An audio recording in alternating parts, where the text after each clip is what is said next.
पीछे जो लोग किला झोपड़पट्टी के मसलों में लोगों में फूट डाल करके कुछ लोगों को ले जा कर के स्टे ले लिया और उनकी कोशिश थी कि जो लोग हमारे साथ नहीं आए उनको उखाड़ दिया जाए। किले के बस्ती के तमाम ही लोगों से गुजारिश करूंगा कि इत्तेहाद रखिए, इत्तेहाद के साथ रहिए। माइनॉरिटी डिफेंस कमेटी आपके साथ हर वक्त खड़ी रहेंगी, मगर आप लोग इत्तेहाद रखिए। बिला वजह किसी भी मामले को लेकर आपस में ना इत्तेफाकी नहीं होना चाहिए। मैं बार बार बोल रहा हूँ कि लड़ाई जो है बहुत बड़ी ताकत से है। फैंसी गारमेंट आयशा नगर पुलिस स्टेशन के सामने, हजार खोली, मालेगांव। प्रोपराइटर चांद खान। देखते रहिए the prime news Abdul Rahman के साथ।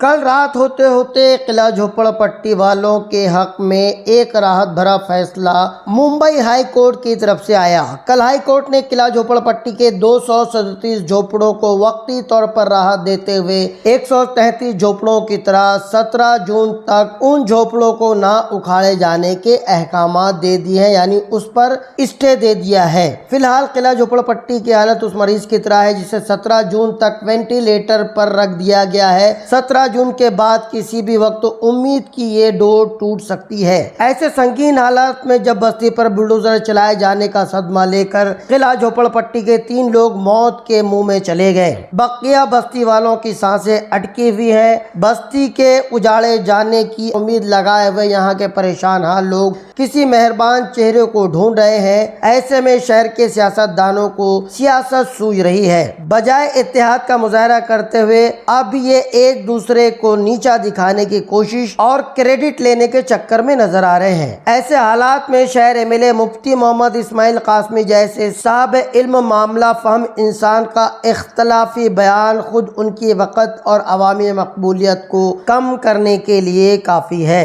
उनका कहना यह है कि माइनॉरिटी डिफेंस कमेटी के जिम्मेदारान ने बस्ती में फूट डालकर 133 झोपड़ों का स्टे ले लिया, मगर उन्होंने सियासी इंतकाम लेते हुए 237 झोपड़ों को उखाड़ फेंकने का मंसूबा बना रखा है। उनका ये बयान बेवक्त, बेमौका और बचकाना लगता है। जबकि मुस्तकिम डिग्निटी के बयान के मुताबिक जावेद मेंबर और साजिद मेंबर, जिनका ताल्लुक मुफ्ती मोहम्मद इस्माइल कासमी खीमे से है, वो उनके पास आए और उन्होंने हाई कोर्ट में बकिया 237 झोपड़े वालों को स्टे किस तरीके से मिले, इस बारे में माइनॉरिटी डिफेंस कमेटी के जिम्मेदारों से मशवरा तलब किया। माइनॉरिटी डिफेंस कमेटी वालों ने इख्तिलाफ को दरकिनार रखते हुए इस मामले में उनकी न सिर्फ रहनुमाई की, बल्कि 133 झोपड़ों के स्टे लेने वाली लीगल टीम तक उन लोगों को पहुँचने में मावेनत की। इन मामलात की हकीकत जो भी हो, मगर फिलहाल शहर जिन हालात से गुजर रहा है, ऐसे हालात में तमाम सियासी पार्टियों को आपसी इख्तिलाफ भुलाकर सर जोड़ना बहुत जरूरी है। मौजूदा हुकूमत अपने गलत मंसूबों के साथ किसी अजदे की तरह इस शहर को निगलने पर आमादा नजर आ रही है। एक के बाद एक मुख्तलिफ मामलात में शहर को उलझाया जा रहा है। जन्म दाखिला मामले में चार्जशीट दाखिल होने के बाद भी अब तक पिछले मुल्जिमीन की जमानत नहीं हो सकी, मगर आज तहसीलदार ने फरियादी बनकर नए मामलात में CR नंबर 138 दर्ज करवाते हुए नए 5 लोगों के नाम मुल्जिमीन के तौर पर जन्म दाखिला मामले में शामिल कर लिए हैं। ये नाम फिलहाल उजागर नहीं हुए हैं। ऐसे संगीन हालात में अदलिया पर भरोसा करते हुए एक लंबी लड़ाई लड़ने के लिए शहरियान को तैयार होना पड़ेगा, जिसके लिए उन्हें न सिर्फ समाजी तंजीमों और दीनी तंजीमों की जरूरत पड़ेगी, बल्कि इसके लिए हमें गाहे बगाहे उन आवामी नुमाइंदों, सियासी लीडरान और मौजूदा MLA की भी जरूरत पड़ने वाली है। मगर अपने सियासी मफाद में ये लीडरान इतने अंधे हो गए हैं कि शहरियान पर रोज बरोज उतरने वाला ये अजाब, ये अताब उन्हें दिखाई नहीं दे रहा है। कल पूरा दिन मुतबादिल जगह को लेकर के कारपोरेशन में तहसीलदार और प्रांत से बातचीत होती रही और इस नतीजे पर पहुँचे कि पीछे जो लोग किला झोपड़पट्टी के मसलों में लोगों में फूट डाल करके कुछ लोगों को ले जा कर के स्टे ले लिया और उनकी कोशिश थी कि जो लोग हमारे साथ नहीं आए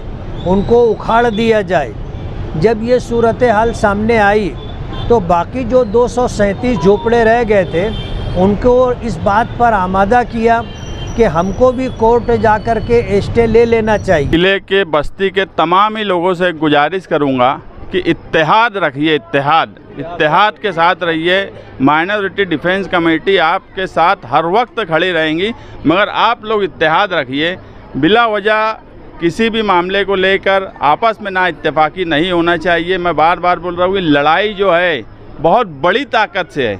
अगर हमारे अंदर ही इत्तेहाद नहीं होगा, देखो कल साजिद अब्दुल रशीद और जावेद अब्दुल सत्तार, इन्होंने जब हमसे कहा कि वकील तुम्हारा दो, हमको ये करना है, पेपर्स दो, तो हमने ये नहीं सोचा कि ये हमारे मुखालिफ हैं।